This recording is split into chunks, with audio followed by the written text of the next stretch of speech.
धाकड़ खबर, बेखौफसमा बेबाक अंदाज।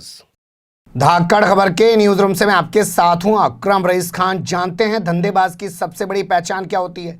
सबसे बड़ी पहचान ये होती है कि मौका देख के चौका मार सकता हो। पतला आदमी हो तो उसे कहे कि मोटा होने का सामान खरीद लीजिए, और मोटा आदमी हो तो पतला होने का सामान उसको बेचिए। कोरोना चल ही रहा है। आज तक कोरोना की दवाई पूरी दुनिया में नहीं बन पाई है, लेकिन हमारे देश के अंदर पहले बाबा रामदेव और बाद में लाला रामदेव के नाम से मशहूर रामदेव ने दवाई लॉन्च कर दी है। दवाई का नाम है क्रोनिल। उसे लेकर अब बवाल मच गया है। कहीं उनके खिलाफ एफआईआर दर्ज की जा रही है, कहीं इनसे आयुष मंत्रालय जवाब तलब कर रहा है। और लाइसेंस इंस्पेक्टर जो है वो तो बहुत कुछ बोल रहा है, कह रहा हमने तो दवाई बनाने का लाइसेंस ही नहीं दिया है। और इस पूरे मामले को कैसे देखा जा सकता है? क्या मीडिया या सरकार रामदेव के खिलाफ उस तरीके का एक्शन ले पाएंगी जैसा एक्शन और लोगों के खिलाफ लिया गया जिन्होंने दवाई बनाने के दावे किए या वीडियो बनाकर ऐलान किया कि हमारी ये दवाई कोरोना का इलाज कर देगी? चार पहलुओं में पूरी बातचीत आपके सामने रखने जा रहा हूं। आगे बढ़ने से पहले छोटी सी अपील है आपसे, अगर आप लोग YouTube देख रहे हैं तो हमारे चैनल को सब्सक्राइब कर सकते हैं, फेसबुक या ट्विटर देख रहे हैं तो हमारे पेज को लाइक या फॉलो कर सकते हैं। चलते हैं खबर के पहले हिस्से की तरफ।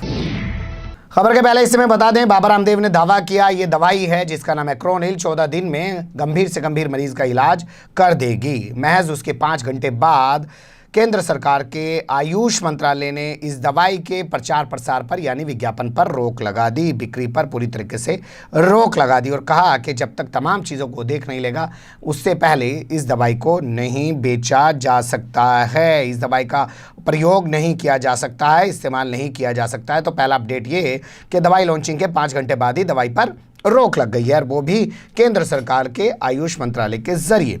और दूसरा सवाल जो उठा है कि बिना अनुमति के दवा कैसे लॉन्च कर दी गई, क्योंकि दवा लॉन्च करने से पहले चाहे वो होम्योपैथ की हो चाहे वो आयुर्वेद की हो, वो आयुष मंत्रालय के सामने पेश की जाती है।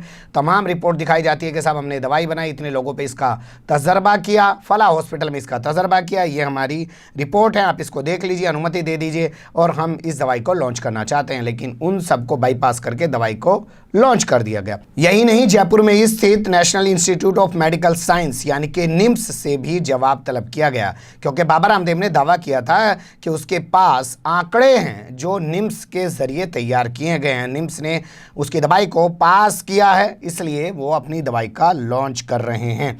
तो इसके बाद क्या हुआ? बाबा रामदेव अपनी रिपोर्ट लेके आयुष मंत्रालय पहुंच गया। उन्होंने बताया साहब मैंने इस दवाई में ये डाला है, ये प्रयोग किया है और ये तमाम चीज़ें हमने की हैं, आप इसे थोड़ा सा नज़र डाल लीजिए। तो ये खबर का पहला हिस्सा है जिसमें केंद्र सरकार और बाबा रामदेव से जुड़ा हुआ ये अपडेट है। अब आपके सामने उत्तराखंड सरकार से जुड़ा हुआ अपडेट रख देते हैं। उत्तराखंड सरकार का जो आयुष विभाग का इंस्पेक्टर है वो कह रहा है कि हमने तो सिर्फ इम्यूनिटी बूस्टर तैयार करने के लिए रामदेव को यानी कि पतंजलि को इजाज़त दी थी, अनुमति दी थी, लाइसेंस दिया था, ये कहा है।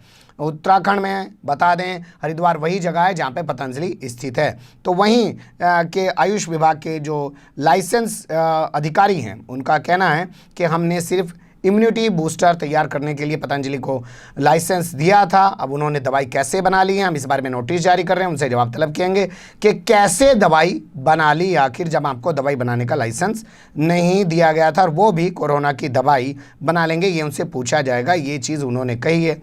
तो बड़ा अपडेट ये भी हो जाता है कि यहीं हरिद्वार है, उत्तराखंड में ही आता है और वहाँ की सरकार भी कह रही है साहब हमने तो दवाई बनाने की इजाज़त न दी बाबा रामदेव को, पता नहीं क्यों कर बना ली इसने। बना सकता है भाई, सरकार के करीब है, प्रदेश सरकार को बाईपास करके केंद्र सरकार पे जिसको इतना कॉन्फिडेंस हो वो कुछ भी बना ले। अगली खबर, अगली तरफ चलते हैं। बिहार और राजस्थान में बाबा रामदेव के खिलाफ एफआईआर दर्ज कराई गई है। कैसे कैसे कराई गई है वो थोड़ा सा मैं आपके सामने रख देता हूं। मुजफ्फरपुर के समाजसेवी हैं जिनका नाम है तमन्ना हाशमी, पहले भी कई मामलों में कई लोगों के खिलाफ एफआईआर दर्ज कराने के लिए कोर्ट में अर्जी लगा चुके हैं। इस मामले में भी उन्होंने रामदेव और बालकृष्ण के खिलाफ एफआईआर दर्ज कराने के लिए अर्जी दी है। पूरे मामले को वो खुद बता रहे हैं, उन्हीं की ज़बानी आप सुन सकते हैं। देखिए आज मुजफ्फरपुर के सीजीएम कोर्ट में मैंने पतंजलि के संयोजक और पतंजलि के चेयरमैन स्वामी रामदेव आचार्य बालकृष्ण में मुकदमा दायर किया है। मुकदमा इसलिए दायर किया है कि उन्होंने जो कोविड-19 की दवा मार्केट में जिसका वो प्रचार प्रसार कर रहे थे उसको आयुष मंत्रालय ने रोक लगाई है उसके प्रचार प्रसार पे, इसलिए कि कि अभी तक उसका वो जो दवा उन्होंने टैबलेट जो मार्केट में लाने की बात कर रहे हैं उसकी कोई सही से रिसर्च नहीं हुई और वो सीधा पब्लिक को बेचने का काम करके पब्लिक को धोखा देना चाहते हैं, पब्लिक को गुमराह करना चाहते हैं, देश की जनता को गुमराह करना चाहते हैं। इसी से आहत होकर मैंने मुजफ्फरपुर के सीजीएम कोर्ट में उनके खिलाफ मुकदमा दर्ज किया, जिसको माननीय न्यायालय ने स्वीकार किया और सुनवाई की तारीख 30/6/2020 को रखी है। तमन्ना हाशमी, सामाजिक कार्यकर्ता, मुजफ्फरपुर।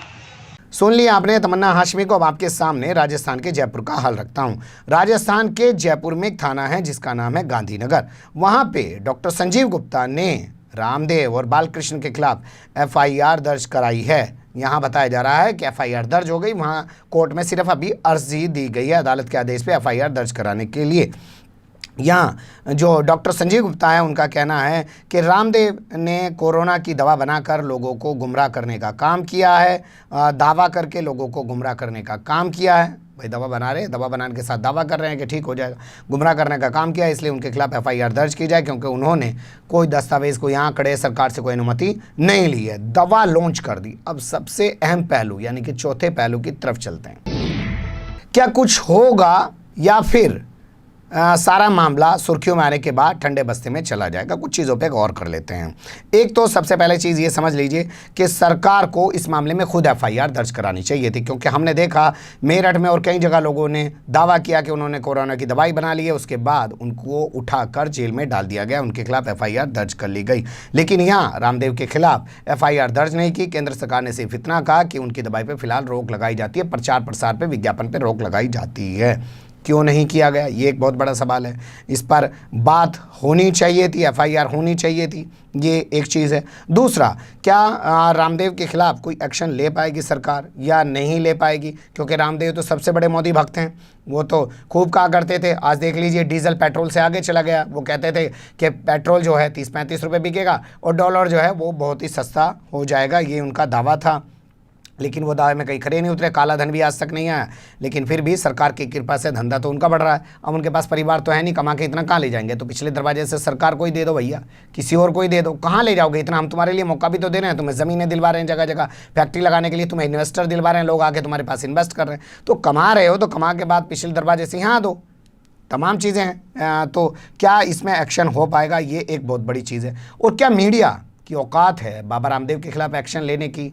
एक्शन लेने से मतलब है रिपोर्टिंग दिखाने की, क्योंकि आज के टाइम में सबसे बड़ा विज्ञापन दाता बाबा रामदेव हैं। तो बाबा रामदेव के खिलाफ क्या मीडिया चला जाएगा? लेकिन एक सवाल पैदा होता है कि वो मीडिया फिर खबर क्यों दिखा रहा है? तो वहाँ दो हथकंडे अपनाए जाएंगे। एक तो मीडिया को धमकाया जाएगा, तुम्हारा विज्ञापन बंद करा दिया जाएगा, या तो खबर दिखाना बंद कर दो, या दूसरा मुंह में थोड़ा सा और ठूस दिया जाएगा, लालच की पुड़िया और दे दी जाएगी विज्ञापन के तौर पे, और मुंह बंद करा दिया जाएगा। ये एक चीज़ उभर के आएगी और मीडिया इस मामले को दबा छुपा दे। अब इसमें सबसे कॉमन चीज़ है वो थोड़ा समझ लीजिए। सरकार भी कह रही है हमने दवा पे रोक लगा दी है।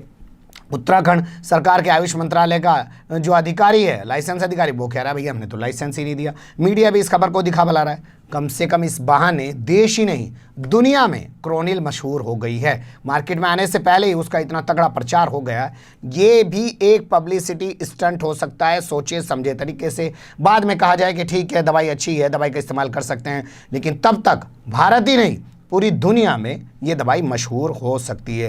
ये बाबा रामदेव हैं, धंधा करना जानते हैं। आप देखिए हर चीज़ में गौमूत्र मिलाने का दावा करते हैं, आंखों की दवाई तक में गौमूत्र मिलाने का दावा करते हैं, लेकिन बावजूद इसके जो हलाल कमेटी होती है मुसलमानों के यहाँ, जो कहती है साहब ये हलाल है खाने का, ये हराम है, इस कंपनी के प्रोडक्ट ये हराम है, ये हलाल है, वो हलाल सर्टिफिकेट इनको मिल जाता है। बताया जाता है कि पैसे के दम पर ये वो सर्टिफिकेट हासिल कर लेते हैं ताकि अरब ममालिक में, मुस्लिम दुनिया में अपनी पतंजलि के प्रोडक्ट बिक सकें। तो धंधेबाज तो जानता है भैया धंधा होता कैसे है, और धंधा जब करने वो आता है तो वो मुसलमान भी हो उसको भी खुश रखता है, सरकार भी हो उसको भी खुश रखता है, मीडिया हो उसको भी खुश रखता है, और जहाँ धमकाना होता है वहाँ धमका के काम निकालता है।